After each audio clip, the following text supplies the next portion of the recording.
Hello everyone, welcome back to the Benchwarmers Podcast. In this week's episode, I'm delighted to be joined by Aldershot Town midfielder Alfy Whittingham. Alfy, how are you? Yeah, I'm well, mate. I'm very well, thank you. How are you? I'm also good, thank you. And I just wanted to say, first of all, I don't follow Aldershot necessarily, but congratulations on yesterday's result, beating Wrexham 3-0. I've seen on Twitter a lot of people saying that you played really well, so yeah. Yeah, thanks, mate. Yeah, it was a good result for the club. Really good win. Yeah. And also, Jermaine Anderson's guy, what's it? Because I'm a Bradford fan, so I know of him from last season and the year before that. So, how's he doing at Aldershot? Yeah, Jermaine's been brilliant. He actually come in pre-season a little bit. I don't think he had a club, and he come in and trained. And then I don't know what happened. We didn't see him for half the season. And he come back in at Christmas and trained again, and then signed. And then he's been brilliant, mate. He's brought a lot of experience to the team. Personally as well, a lot of help and experience to myself as well, being younger than him. But yeah, he's been brilliant so far. So I think before we get into the whole Aldershot thing, we'll go back to where your career really started. Right. Yeah. At Havant and Waterlooville, where you came through the youth system. You mentioned before that you never actually made like a appearance in the league, but played in cups. So what was it actually like coming through a sort of a non-league youth system? Yeah, it was different, mate. Like when I look at myself compared to my teammates at the moment at Aldershot, I think I'm probably the only one that's not come out of an academy. Obviously I've come through non-league, so it's a different pathway, mate. But yeah, I think I was playing Southern League when I was 17, 18. And then from there just took off really and moved up into the Conference South, into the Conference National. Did you ever find it more difficult? Because obviously you have these players playing in like Championship or Premier League academies. They've got really nice facilities, but obviously at Havant and Waterlooville, I imagine it was just like a normal grassy pitch, very bobbly. Did you ever find it more difficult? To be honest, mate, I don't think I ever really even thought about it. When I was at Havant, it was probably I didn't think there was anything better, because all I've ever experienced was like where I've played grassroots when I was younger, until I was 15, 16 years old, then went to college and signed for Havant as well as playing for the college team. I never really experienced like the academy setup or facilities at a professional club. So for me, Havant was brilliant, and that's how I've, spent the last 2-3 years where I've moved up through non-league. I've never experienced that sort of professional environment where the facilities are really good. So I'm kind of used to just, that environment. Yeah.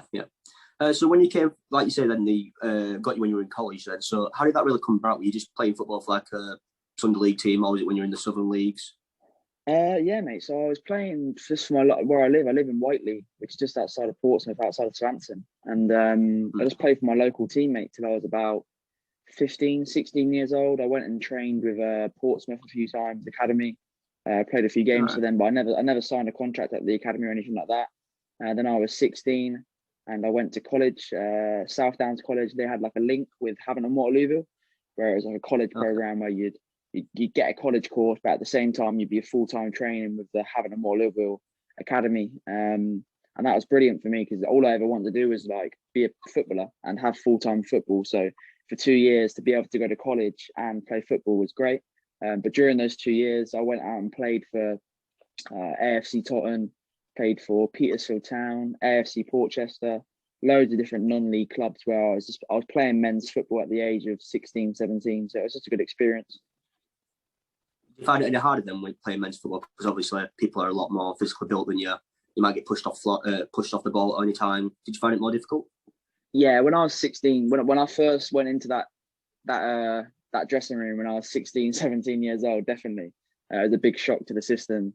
It's very cutthroat, and you're playing when you're 16, 17, playing with lads that are with actually fully grown men that are like 28, 29, 30s, some people that are in their 40s still picking up money, playing at a decent level. And it's a good experience, but I think where I experienced it so early when I was 16, 17, it kind of helped me for where I am now. Yeah, definitely. And I apologise because my geography is shocking. So is Hungerford quite near Havant and Waterlooville? It's about 45 minutes. Okay, so I imagine you were still in college when you went on loan there. Yeah, so I was actually, I think I just finished college. So I'd done my 2 years at college, during those 2 years, I was signed at Havant, but I never played for them. I went out on loan, dual registration it's called, to AFC Portchester, Petersfield, like I said. And at the end of my 2 years at college, I then signed a contract at Havant. And the first year, when I was 19, I went to AFC Tottenham for a year again. And the second year was when I left Havant completely and went to Hungerford. And it wasn't too much difference in travel-wise, mate. Havant was about 25, 30 minutes for me from my house in Whiteley, where I live with my parents. And Hungerford was about 50 minutes. So it wasn't much of a difference, really, mate. So we'll quickly go back to your double spells and sort of at Tottenham. Tottenham, yeah. So like you mentioned before we started the podcast, you got to the playoffs with them. Did you play in the playoffs, or was it just sort of you in and around the squad? Was that with AFC Tottenham? Yeah. You say, yeah, with Tottenham. We would. I think we finished the season, mate, just outside the playoffs. Actually, that year, it was just outside. But during that season, I played a full season for them. I played midfield and a few spells at right back. Louis Langdown was the manager at that point. Louis Langdown, Adam Wilde. Louis now at Weymouth, I think. Weymouth assistant manager now. Yeah. Played for him for that year.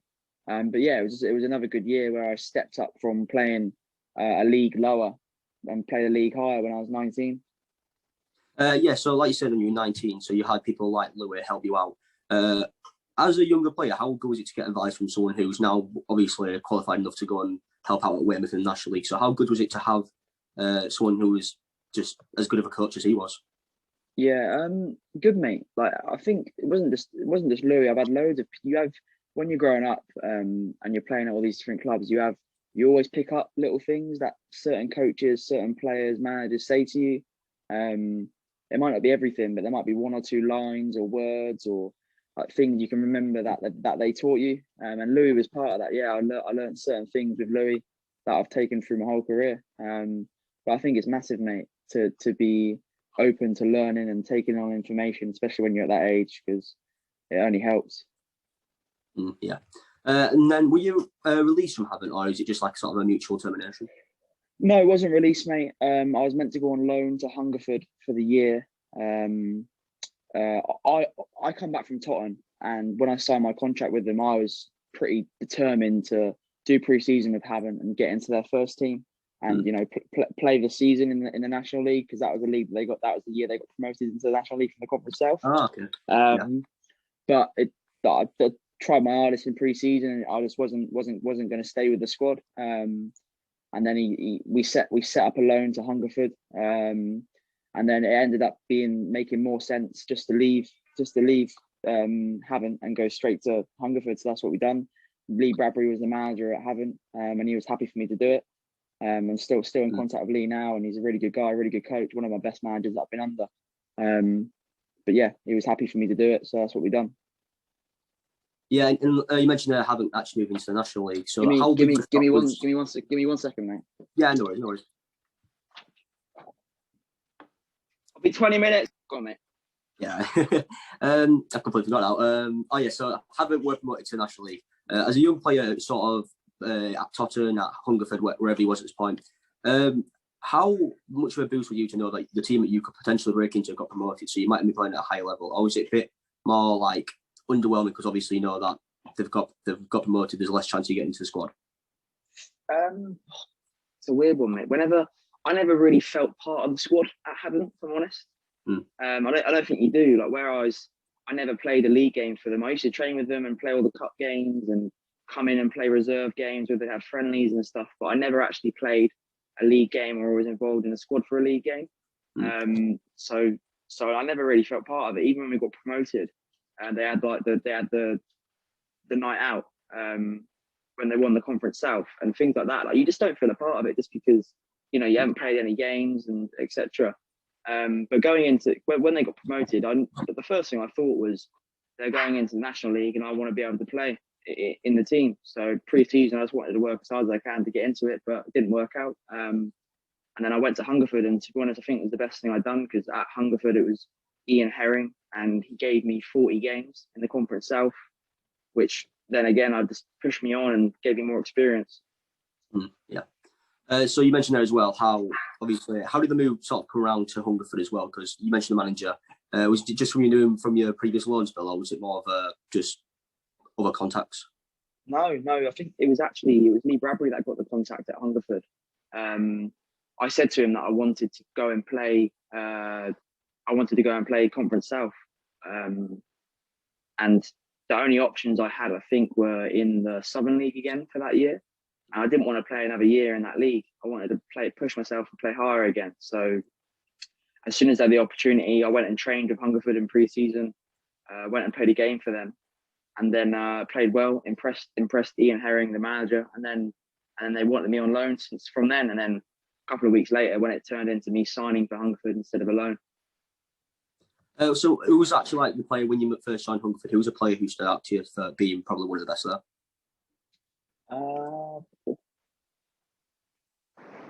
There's a couple. Darren Foxley is a good player. He's now at Aldershot Town. Marvel Ekpateta as well. Marvel was a good player. He's at Dover now. But yeah, there's a couple of good players. Matt Jones as well is a good fullback. He's now at Western-super-Mare. But there's quite a few lads that when I first signed there impressed me definitely. Yeah, and obviously in that league as well, there were the likes of Torquay and Woking. How big was it for you as a youngster to be playing against teams who have, like Torquay, have previous experience being in the EFL? Yeah, to be fair, mate, massive. It was my first experience of playing in front of a big crowd. I went from probably the biggest crowd I played in front of was about 400 when I was at AFC Tottenham, and then playing the Conference South, playing against Woking and Torquay, I was playing in front of 1,500 and 2,000. Granted, that was only 2 games of the year, of the season. But yeah, it was a big experience, and I was shaky those games. You're nervous those games when it's the first time you've experienced that sort of stuff. But I was so glad I did that then, because now I'm just used to it. And, it doesn't really faze me anymore. Yeah, and I think Hungerford finished 19th that season, I believe. So, did you find it any more difficult playing at this level? As a step up from the Southern Leagues? No, the step up, personally, no. I found it... Oh, sorry, what, from the Southern League to the Conference South? Or from the Conference South? Yeah. Okay, yeah. No, yeah, there is a step up. Yeah, definitely. The quality of players, the technical ability of players, how more physical it is, it definitely is a step up from the Southern League to the Conference South. But like I said, I always knew I was good enough. It was just being able to get the opportunity to do it. And I think a lot of lads in football don't get the opportunity, and the only way you do get it is by kind of forcing it and putting yourself out there to be able to like be turned away and happily take failure and like put yourself out there and get uncomfortable, because there's been more than once where I've been turned away from clubs, but it's just having that confidence to keep believing in yourself. Yeah, I'm right. I think that you played alongside Joe Tomlinson at Hungerford. Yeah, Joe. No, so Joe, I do know Joe. Joe was there the season after me, but he's now at Eastleigh.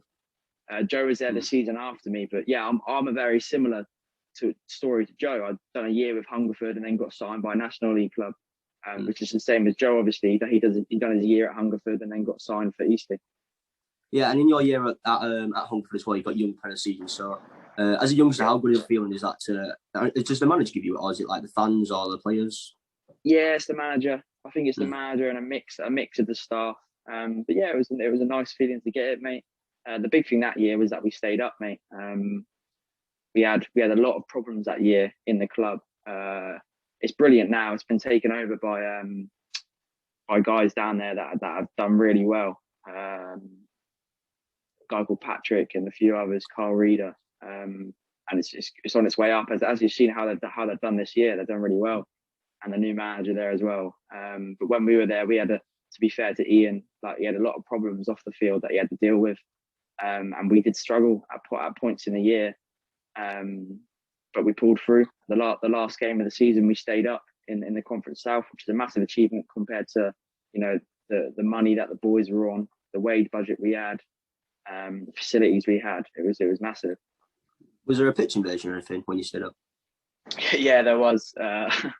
Only a tiny one. Hungerford get about 150, 200 fans. but they're a good loyal bunch. You know, a lot of old guys that are classic non-league followers. So I doubt they were jumping over at terrace to come running on pitch, but no, exactly. We had to go to them. So obviously, like you mentioned before as well, I'm saying that a lot this episode, but Hungerford are now doing quite well in the National League South. So how pleased are you to see them just in much better position? Yeah, it's always nice to see, you know, previous clubs doing well. And Hungerford, I did really enjoy my time there. You know, and I was there. The takeover happened in the last probably 2 months of the season that I was there. So I met the new board and like his wife and all the new staff that come into the club to run the club, and they're all great people. So yeah, it's really pleasing to see how well they are doing now. Yeah, and so we'll move on to sort of your move to Aldershot, because I read an interview that you actually approached Danny Searle about joining Aldershot. What happened in your move, sort of? Yeah, so I had a highlight tape from Hungerford, just bits of me playing, a few of my goals that I scored that year, and I sent it around to a few managers, and Danny was one of them that I sent it to. He said he liked what he saw, and he asked me if I wanted to come in on trial. So that's what I've done. Who was it that made? Was it yourself that made the highlight reel, or was it someone else? It was myself that year. That year it was myself. Yeah, I made it myself. Just thinking, because the one I just made, I found a guy on Twitter, a guy who works at Oxford City. Oh, okay, right, yeah. But no. When I sent it to Danny the first time, I made it myself. Yeah. Yeah. Did you ever find it stressful then, like sending it out to clubs, waiting for them to get a response because you never knew where you were going to end up? I always had a option at Hungerford. I knew I could sign back there. But Ian, the manager, always, you know, he offered me a contract as soon as the season ended, but he knew I had aspirations to play higher. So he was patient with me, to be fair, and he let me send the video out and try and get interest from elsewhere, which luckily I did in the end, and it paid off. Yeah, and in your first sort of year at Aldershot, it wasn't a great year from right and thinking in terms of league position. So how did you find your first year pushing up to National League level? Obviously, I believe that was your Havant and Waterloo were in the National League South that year. So obviously now you're above them. Yeah. But how did you find it adjusting to that level? Same again, mate. I knew I was good enough to play that level. So for me, it wasn't a massive difference. Personally, moving up, obviously, again, the quality of players goes up, the standard goes up. Physically, it's just the same as the Conference South. Really, you're probably looking at the top 5 teams in the Conference South, Conference North could probably compete in the National League and compete quite fairly. But yeah, the step up, I didn't really feel a massive difference, mate. My first year, personally, you know, I think I'd done okay. I'd always wanted more game time and better statistics for the season, but you know, it is what it is. Yeah, did you have to change position at all? Because I know you mentioned before you played right back, but you'd also played centre mid. So were you like a position at Hungerford and then came to Aldershot and changed position? Majority of games at Hungerford, I played centre midfield, and then when I signed for Aldershot, same again, I was a centre midfield. But there was 1 or 2 games at Hungerford that I played right back, and the same with Aldershot. 1 or 2 games in my first season that I played right back, just through like when George Fowler or one of our fullbacks got injured. The gaffer just trusted me to put me in there because he knows I'm quite defensive minded. So yeah. So would you consider yourself more of a defensive midfielder compared to a more attacking one? I'd say I'm box to box, mate. I'm both, but my defensive side is good. You know, I'm quite big on my anticipation, reading the game, defending, tackling, that sort of side of the game. So yeah.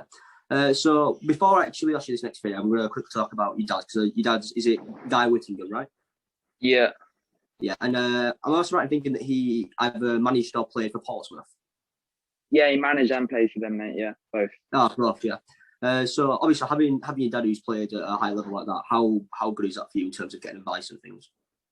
Yeah, it helps a lot. I know that whenever I need advice or an opinion, I can always trust him, and he's pretty cutthroat with me as well. He'll say it how it is and be straight up with me, which is good, which is what I need. But at the same time, try and do it myself, mate. I want to try and build my career and build my career around myself and do it myself really, and not have to use him. But at times when I need advice, definitely I've spoke to them. Yeah, am I right? I think he was also a striker. Yes, he was a striker, mate. Yeah. Yeah. So how have you actually ended up in sort of like a midfielder, right back sort of role when he was obviously such a striker? To be fair, mate, when I was younger, I was a striker up until I was about 12, 13 years old. I played up front, and then slowly just creeped down the pitch into centre forward, centre midfield. Huh? Do you fancy yourself in front of goal? Yeah, definitely, mate. Yeah, I think if I could play striker again, I'd love to. Definitely score goals and have that opportunity. But I think with my strengths and my game are best suited for me to be in the midfield. But sort of going back towards, I think it was this pre-season where Aldershot played Portsmouth, right? I think, and you scored against them. That was last pre-season. Okay, so how was it? How would that feel then? Obviously, with your dad play for us, manage them, you go and play them, and you score against them. Did you sort of rub it in your dad's face?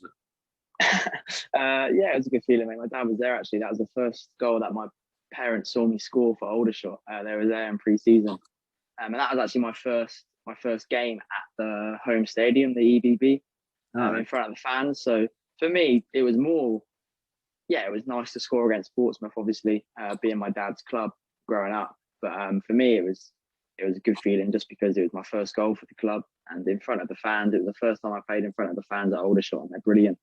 I think there was about 1,500 there, and it was just a great feeling to score in front of that many people. So we'll go towards this season and everything that's going on. So when you actually signed on to play again for Aldershot this season, you said that Danny So was a large reason that you were staying at Aldershot. So how good of a manager is he for just your development? My first year he was great. He was really good for me. I did learn a lot. I think it was more through the experience of playing games, because I think that's the only way you do learn. And he trusted me at points and put me in the team. Overall, you're never going to be happy if you're not playing, I think. And like whenever a manager doesn't pick you for a team, when you think you should be in it, you're not going to be happy. And at a few points, I had to kind of get through that and get over that with Danny, because I think where I come from, non-league, lower leagues, it took me a while to gain his trust, sort of thing. And it took me a while to make sure I was confident enough to play in that league. But overall, he was great with me. And he's been a really good manager for me. Yeah, and Aldershot made sort of national headlines when they signed Ross McCormack at the start of the season. So how was Ross been? Is he sort of a character in the change room? Obviously, it's a fantastic striker from the level he's played at. But how good is it to know that you can, as a midfielder, you can be assisting players like Ross McCormack? Yeah, it was pretty big when Ross signed. We were pretty buzzing as a squad. Brought a lot of experience in. His first couple of weeks of training, you could see the quality he had. The movement off the ball and just the experience and the kind of like the aura he brought onto the pitch. He's a great player, and he's helped out quite a few of the young lads and the squad with some of the things that he's had to say in like post-match analysis and things like that. Been quite unfortunate for him, because I think he's had a few Achilles problems. That's why he hasn't been able to play in the league yet. But we hopefully he'll be back before the end of the season. He can get a few games for us. Yeah. It's sort of the same with Ricky Miller as well in terms of talented strikers. Because I think he were a few years ago now. He scored something like 40 goals in the National League for Dover Athletics. So same with him. How good is it just to have a striker like him in your squad as well? And you have both those options when they're obviously fit and not injured. But how good is it to have both of them too? Yeah. Ricky's a great player as well. He could only sign because of his ban that he had. He could only sign at Christmas, but he'd been in training pre-season and he'd been in and out of the club for the whole first half of the season. And he brings a real passion of football into the dressing room. Wears his heart on the sleeve, works hard, and he's got a great finish on him. You see it in training every day. Hopefully he's only scored the one goal so far for us, but it was only a matter of time before he starts picking up where he left off with Dover. And as a midfielder yourself, am I right in thinking you probably played at some point alongside Josh Rees? Yeah, I played with Josh probably 8-9 games this year in midfield. Yeah, well, obviously, I think it were last year or year before that he joined Gillingham and then obviously moved back into the National League sort of teams with Bromley. But he's got the quality to play probably at League Two, maybe even League One level. How good is it to have a midfielder like him alongside you when you know that, say, you might make an error or anything like that, you've got someone like him who can just sweep up? Yeah, he's the same as Jermaine, really, for me, Josh. You know, a lot of experience and, you know, very level-headed, a good attitude as well. And it's just good to have someone like that around you where you can just kind of take little things off, pick up little, you know, things that he does well and put it into your game. But yeah, Josh has been brilliant this year. You can look at his stats this year, and you can just tell how good he's been. But yeah, him and Jermaine have been really good. And Aldershot, I think, are quite well known for having sort of youth in the squad. And I think it was Ben Schroll, I might have mispronounced that name, but made his debut recently. Is he a goalkeeper? Ben is a centre half. So I don't follow, so I don't need things, but that's all right. Obviously, quite young yourself, yeah. So, what's it like having someone maybe who's less experienced as you? Do you try and help him out as someone like a defender who might need a bit of help back there? Do you try maybe just offer him advice when you can? Yeah, I mean, Ben went on loan to Met Police earlier in the season, and then obviously after COVID happened, he had to stop playing and come back, and they carried on training with us. And then we've had obviously the injuries and the suspensions we had this week, and then he found out on Thursday, I think, that he was starting. And then since from Thursday through Friday and Saturday, you know, I don't think the boys as a squad we tried to put too much pressure on him. I personally said to him before the game, nothing changes from when you play for Met Police. Do what you do what you've done for Met Police. Don't try too hard or try and do things you wouldn't normally do. Just keep it simple. Win your headers.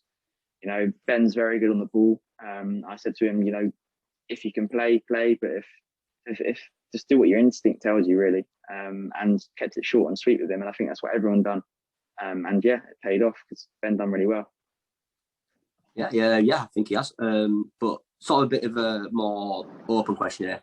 Who would you think has been the toughest opponent that you've played so far this season? Whether it's the National League or in the Cup or anything like that? Toughest opponent, I'd probably say was Torquay. And they're top of that. Yeah, top of the league, yeah. They were a good side, mate. They've always been a good side whenever I've played them. Very organised, can play lots of different types of football. You know, they're very good on the ball. They can also play long, very physical. And they have a good mix of, you know, young and experienced players. When we played them at home, we played really well first half, went 1-0 up, went into the second half 1-1. And in the second half, they just played really well, unplayable really. We were poor ourselves, but you know they played some great football, and they won the game. They won the game 4-1 in the end. Well, good team to be fair. Yeah. So if we were going to talk about sort of the Aldershot squad, then I asked a guys who played this when I interviewed him in the past, but in the changing room, I imagine there's a certain someone that picks the music. Yeah. Sorry, who is it? So recently it's been Harrison Peniatu. Which all the lads don't mind his music. But for the last few games it's been Ricky Miller. He's been on it, which has been a complete different change of culture in music, to be honest. Ricky loves his old school, his 80s. Doesn't mind his musicals as well.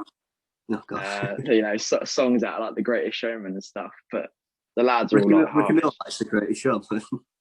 Yeah, one of the songs in there. One of the songs in there he likes. Oh, God.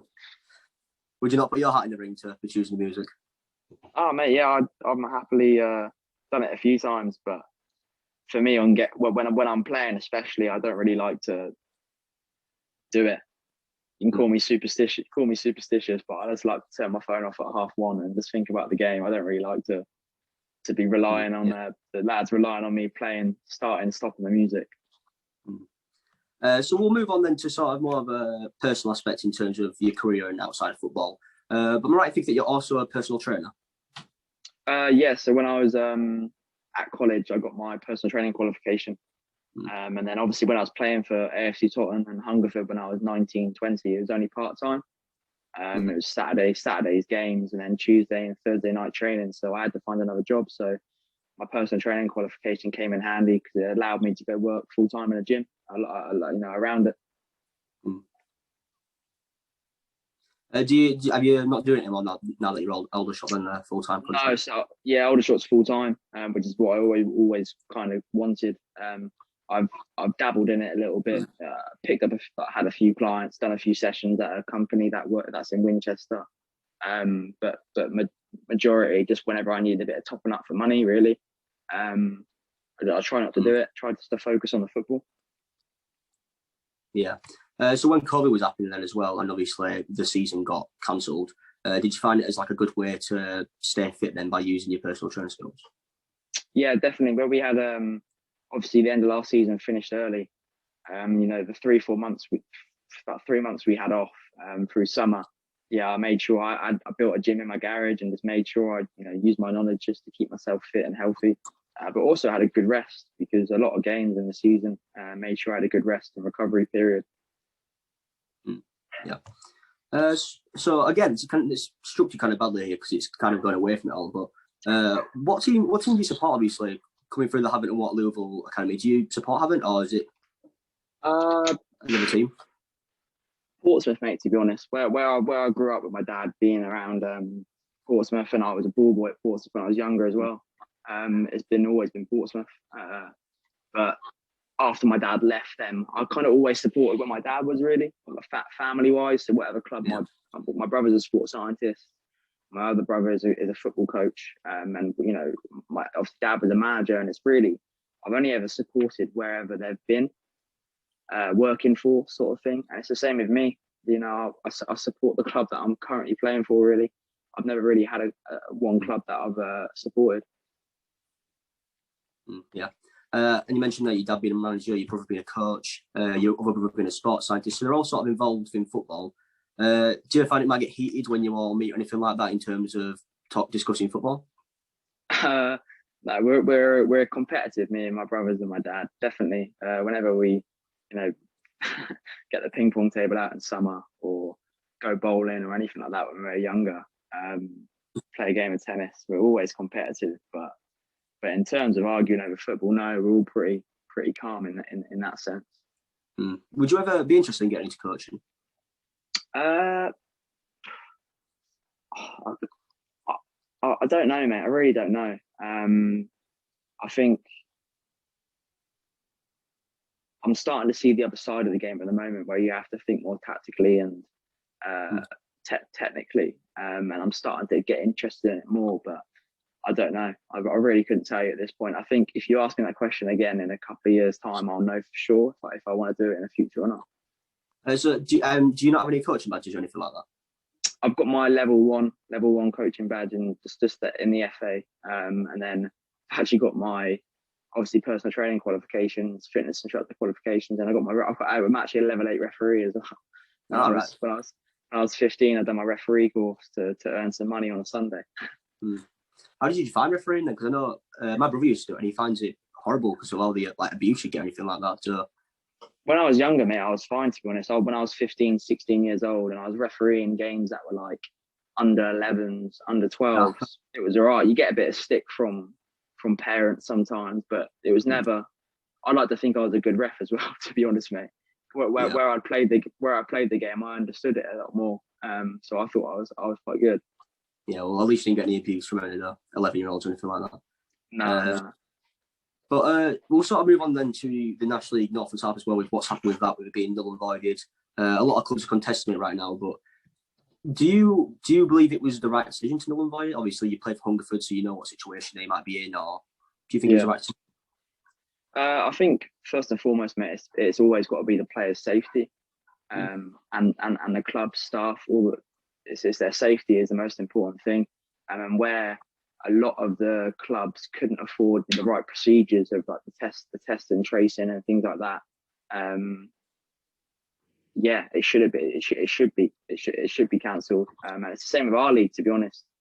We've only just had the testing put into place when it should have been done months ago. Because you've seen the amount of squads in our league that have had positive COVID tests in the last 3-4 months. Me, myself, and a few of the lads in the Aldershot squad got it themselves. And a lot of that reason is because we didn't have testing in place. And if clubs can't afford it and they're not being supported to pay for it, then safety comes first. So it should have been cancelled. Obviously, for me personally, I never wanted it to be because I want to play. But yeah, I think safety does come first at the end of the day, mate. Yeah, definitely. Sort of last thing from me then. So in terms of, I think we need to talk about this a lot. It wasn't kind of viral on Twitter when it first came out. But your goal scoring GIF, which Aldershot Twitter post every time you score. What's the thinking behind that? Is this a dance? Yeah. I think it is. Yeah. It's just a I don't know what culture it's from. I think it's an African like an Afrobeat dance. But one of the lads was doing it. Aaron Aoma was doing it in the dressing room once. And when we went to do our gifts, I just thought that they were in the room, him and a few of the other lads. Yeah. I just thought, I'll just do it to make them laugh. Done it, made them laugh. Henry, the media guy, actually obviously caught it on the GIF quite well. And then I didn't know he was actually going to post it, but he posted it and then it blew up from there. Oh yeah, I've got the thing now. It's shocking. To be honest, it's shocking. So did you decide your own GIFs then? Is there any other Aldershot players who've got a bit of a strange one? There'll be a few, mate. Like we were in pre-season, like there's a media day where we do all our photos and stuff. And we'll do like 3 or 4 GIFs just for Henry to use throughout the season when we score goals and stuff. And some of the lads mess around, some of the lads just do serious ones. I just do a mix of both, mate. Yeah. Well, I think that's going to bring the end to this week's episode of the Benchwarmers Podcast. I'd like to thank my guest this week, Alfy Whittingham. So thank you very much. Yeah, no worries, mate. Been a pleasure. And best luck for the season as well. Hopefully Aldershot can push on and get into the playoffs at least. But yeah, we'll see you all next week.